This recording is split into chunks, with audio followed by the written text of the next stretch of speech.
Самое главное, чего мы добивались, произведя этот ремонт, чтобы в центре было тепло. Теперь реабилитационный центр «Здравушка» не только согревает, но и глаз радует. Вот так он выглядел еще в начале года. От ветра, дождя и снега старые окна спасали слабо, приходилось заниматься с детьми чуть ли не в куртках, говорят воспитатели. Когда поменяли окна и утеплили здание, о старых проблемах забыли. А жираф волшебный?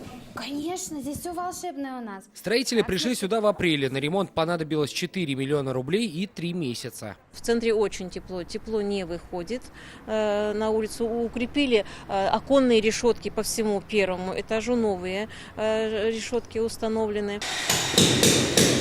В республике работают 10 программ по капремонту. Приводят в порядок школы, детские сады, сельские клубы, оздоровительные лагеря и другие объекты социального значения. На все выделено больше 7 миллиардов рублей. Тенденция последних 2 лет: на образовательные учреждения тратить стали меньше. Сумма снизилась почти на 35 миллионов. И это объяснимо. Школ старше 30 лет в республике сейчас немного. На первый план вышли детские сады. В пределах одной программы она постепенно переходит от ремонта школ к капитальному ремонту детских садиков.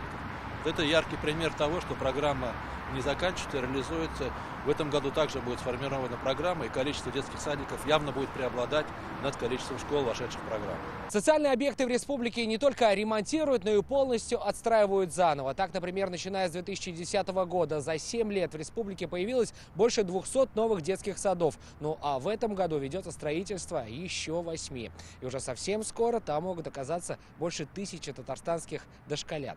Сергей Хайдаров, Игорь Романов, ТНВ, Казань.